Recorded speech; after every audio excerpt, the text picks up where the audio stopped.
Welcome to the Shortwave Radio channel, and as we continue checking out the Radio Shack catalog from 1983. So in the last video we ended with me getting that TRC 432 CB bass. I remember looking at the antennas and thinking, oh man, I'd love to have one of those antennas, like, you know, on the roof, and it was kind of impossible.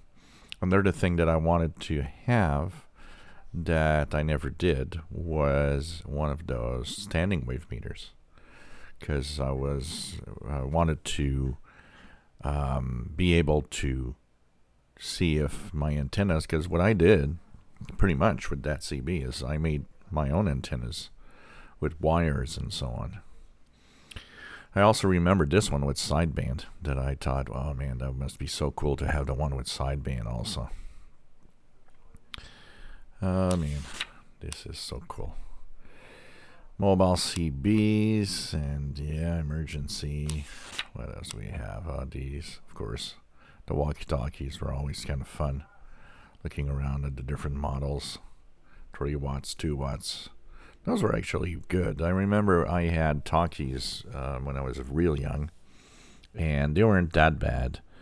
But when I got those, I noticed that these were actually better and much more performance and sensitivity. These famous clocks, these famous alarm clocks. Oh man! And this is cool. The watches. I had one of those. I had the one with a calculator here. Unfortunately, what happened with the one in calculator? I had it for 3 days. And I forgot to remove it while I went to the pool. And of course, it was gone. FM antennas, TV antennas, still back then, man, with these antennas here. Always wondered what I could get.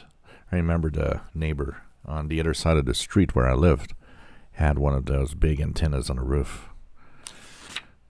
Connectors, wires of all sorts. Tools. I did get some tools from Radio Shack from time to time. Of course, you need tools. Cleaners, degreasers, all sorts of stuff. Soldering guns. Still remember my first soldering gun, which was one of those really high-powered ones. I didn't know that it was just too strong to solder electronics. These batteries, I remember the color. I remember having them. And, of course, the Battery Club of the Month, if you guys remember. It was always get your free battery card.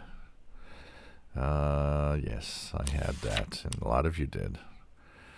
Rechargeables. Rechargeables were expensive back then, but I had a few. I had one of my radio-controlled cars, and I had to have these rechargeable batteries because it just cost too much in regular alkalines. I remember I had the deluxe battery tester here. Something that people don't know is, some people will test their batteries with a standard multimeter. Problem is that the multimeter doesn't offer resistance or a certain, doesn't draw a certain current from the battery. It just really checks the voltage. And the problem with batteries when they start to lose some of their power is that if you use a standard multimeter to measure their voltage, often they're not that far from 1.5 volts. You need a tester that has actually a current drain, so that now you see the real voltage when it's actually being used. So these battery testers did that. They had a certain current drain to test the battery. Multimeters of all kinds. Took a while before I had one, but man, I was looking at those and I was like, oh, I want to have one of those meters for sure one day. What else do we have? Yes, of course, smoke detectors, alarms.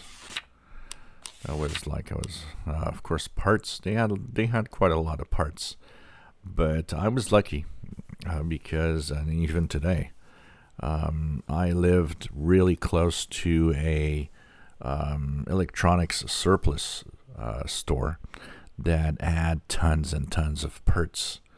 So I never really purchased many parts at Radio Shack because they were often too expensive. So if you had one part that was, like $2 at Radio Shack, well, that surplus electronics store, I had it for 25 cents.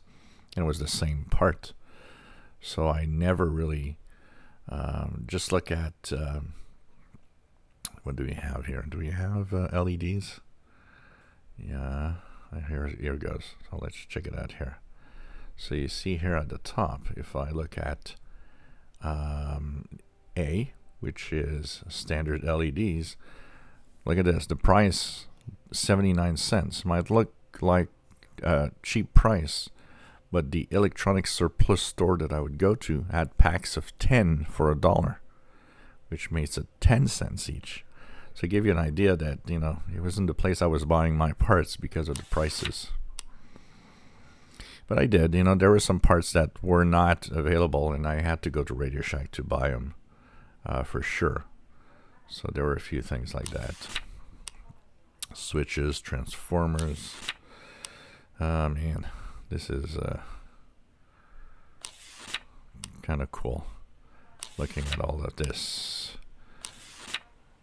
Capacitors, parts, resistors of all sorts. One of the things I always wanted to have when I was young was one of those metal detectors. I always wondered how well they worked, actually. And this I got as a kit when I was actually at Christmas time. So, right here, let's just go down. The AM radio that you see here. Listen to AM on a radio you built. That was part of a Christmas gift I had, I remember, back then. And I built it up, and when I finished the project, it didn't work. And it was one of my first radios to assemble. I actually took it apart and removed every part and rebuilt it, thinking that it wouldn't work because I probably burned something with my soldering iron gun. And when I rebuilt it, for some reason, it actually worked. So I don't know what happened to it. I'm trying to figure out, but this was one part of the stuff that I had back then. So I remember building this AM radio kit. Definitely. That's kind of cool. These electronic kits. I had a lot of them.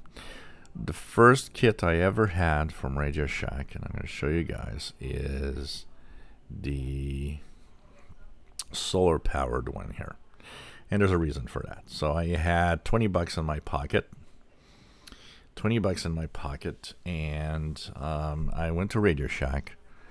Was looking at what I could buy for $20, and I saw this solar power electronic lab kit, and had 25 different experiments. And this was my first kit, and boy did I love playing with this thing. I probably built all 25 experiments a million times. That was so cool. And I had pretty much all of them after that. What was this one? There's 130 here. That one I probably had. What did I have after that? I did have the 201 on the top right here, which I loved. I had the 160 in a wooden box here. I remember that. I had the AM FM radio kit. I did have the crystal radio kit you see here. And I had one which was I don't see it here. There was, I believe, a VHF airband kit or something like that. I'm trying to remember. Oh man, that was so cool. So for part 2, we're going to end it here. The kits and all these experiments that I did with all of these kits was crazy cool. Man, I really... Oh yeah, it is here. I think this is the one. Right here. Here, your local action VHF radio kit. Yeah, that's the one. That's the one that I had. That's the one I had. 108 to 135 and 147 to 174. That thing didn't work well. It's too cheap. So this is part 2. We're gonna end with part 3 probably on the Radio Shack catalog of 1983. And man, that brings a lot of memories. If you enjoy my videos, please subscribe, give us thumbs up. Thank you for watching my videos.